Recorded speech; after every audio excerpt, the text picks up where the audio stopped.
네, 안녕하세요. 배성훈의 베이커리 스토리, 베베스토리입니다.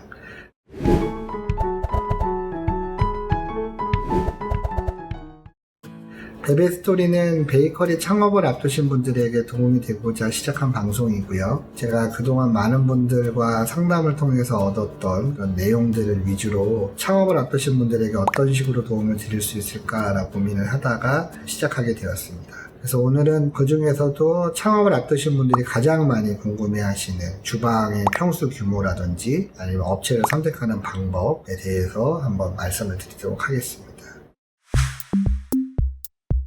기본적으로 베이커리 주방 면적은 한 10평 정도가 적당하시고요. 그 10평 안에는 우리가 생각하는 오븐이라든지 믹서기라든지 이런 것들이 이제 다 들어가지는 평수입니다. 10평을 가지고 전부 다 할 수 있냐 그런 건 아니고요. 아무래도 이제 일 매출 기준이 있다 보니까 가장 일반적인 로드샵 기준으로 말씀을 드린 거예요. 당연히 뭐 상권이 좋고 일 매출이 아주 많은 곳에서는 10평 주방 가지고는 어렵겠죠. 거기서 이제 내가 파이실을 별도로 가지고 가시겠다라고 하시면 파이실 같은 경우는 보통 한 3평 정도 파이로라 앞에서 작업할 수 있는 작업대, 냉동고 정도 둘 수 있는 공간이 3평 정도 되고요. 당연히 아시겠지만 파이실 같은 경우에는 온도 조절이 되게 중요한 곳이라서 가급적이면 이제 오븐하고 띄워놓고 보통은 격벽을 통해서 따로 공간을 분리를 해주고 온도 유지를 해주는 게 되게 중요합니다. 15평 정도가 되면 거의 뭐 테트리스를 하지 않고도 편하게 내실 수 있는 구조라고 생각하시면 되고요. 그 평수가 나오지 않았을 때 불가능한 거냐라고 물어보실 수 있는데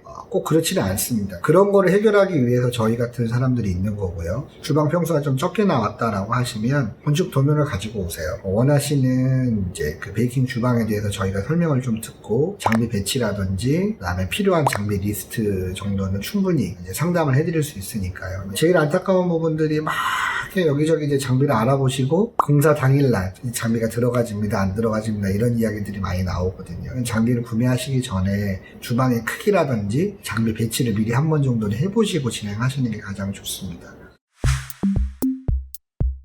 어떤 장비를 어떻게 선택할 것인가에 대한 부분이 또 남았는데요. 되게 어려운 부분이에요. 내가 그 짧은 시간 안에 모든 종류의 회사의 브랜드를 알고 또 거기에 대한 기계의 특성을 알고 선택을 하신다는 거는 사실 너무 어려운 일이기 때문에 그걸 하나하나씩 찾아서 내가 어떤 원하는 걸 맞추겠다라고 하시는 건 별로 권해드리지 않아요. 실제로 그렇게 하신다고 해서 원하는 장비 구성이 나오지도 않고요. 그렇다면은 제일 빠른 거는 업체를 선택을 하시고 신뢰할 수 있는 업체에서 어떤 상담을 통해서 내가 원하는 제품을 가져가시는 게 훨씬 빠릅니다. 그럼 어떻게 신뢰를 할 수 있냐?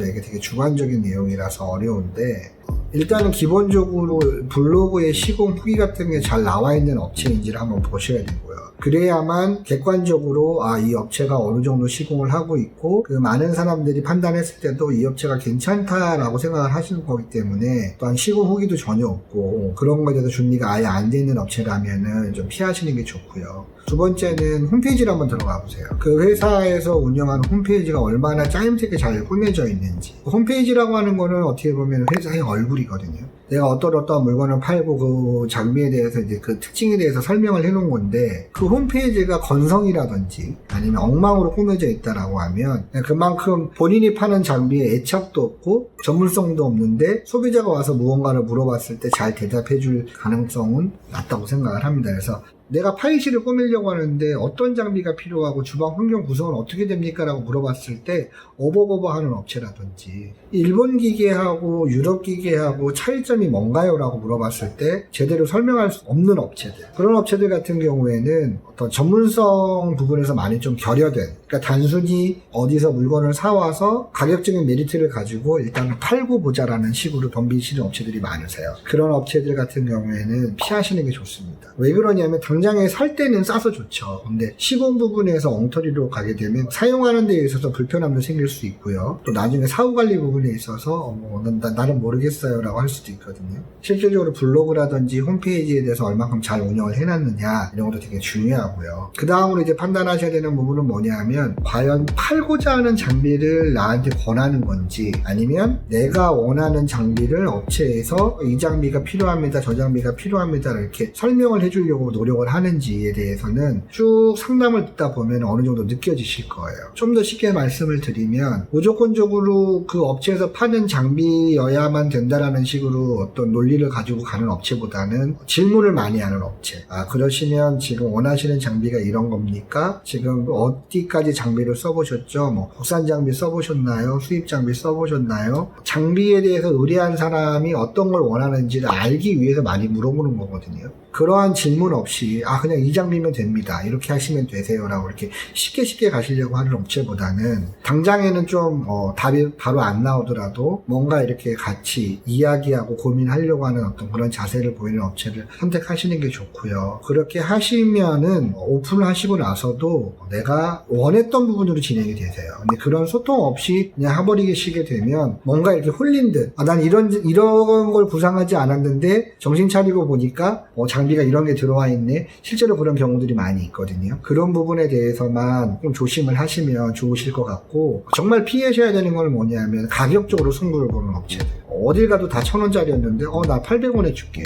그거는 뭐냐면 결과적으로 그냥 팔기 위해서 던지는 거거든요. 그럼 그렇게 남들이 다 1,000원짜리에 팔 때 800원에 주는 업체에서는 나중에 사후 관리라든지 시공 부분에 있어서 완벽할 수 없어요. 사실 그렇게 금액적으로 덤비는 업체들은 좀 피하시는 게 좋고, 또 그 다음에는 뭐냐면 물건을 구매를 하실 때 보통 이제 하나에 꽂히시는 경우들이 있어요. 그러니까 예를 들어서 내가 이번에 박텔 오븐을 살 거야 라고 생각하시면 박텔 오븐만 다 물어봅니다. 여기저기 막 다 전화하셔서 박텔 오븐 얼마죠? 여기가 제일 싸. 그래 놓으면 박텔 오븐을 제일 싸게 부르는 업체에다가 모든 걸 다 맡겨버리세요. 소비자 입장에서는 싸게 사기 위해서 전화를 했던 거고, 업체 입장에서는 내가 박텔 오븐은 싸게 줬지만 다른 또 싸게 줄 수 없는 상황이 있을 수도 있어요. 그러니까 그걸 꼭 나쁘게 표현해서가 아니라 한 업체에서 내가 찾는 거를 싸다고 해서 거기다 몰빵을 해버리면 나중에 정말 어처구니 없는 경우가 벌어질 수도 있어요. 한 3군데에서 4군데 정도를 알아보시고 적어도 그래야만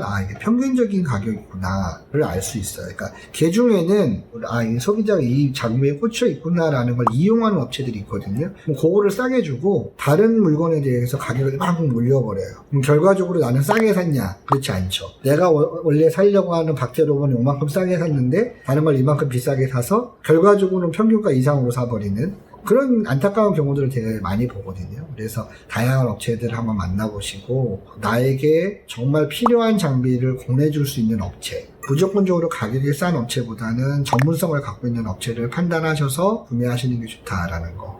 오늘은 여기까지 말씀을 좀 드리고요. 제가 지금 블로그나 인스타그램을 운영하고 있어요. 그쪽에다가 궁금하신 거 있으시면 남겨주셔도 되고요. 다음번에는 오븐의 종류에 대해서 한번 말씀을 드릴게요. 오픈하시는 데 있어서 어떤 오븐을 구매하셔야 되는지 많이들 고민들을 많이 하시는데, 오븐의 종류에는 어떤 것들이 있고 또 그 종류에 대해서 알아본 다음엔 어떤 식으로 선택을 하시는 게 좋은 건지에 대해서 말씀을 드리도록 하겠습니다. 감사합니다.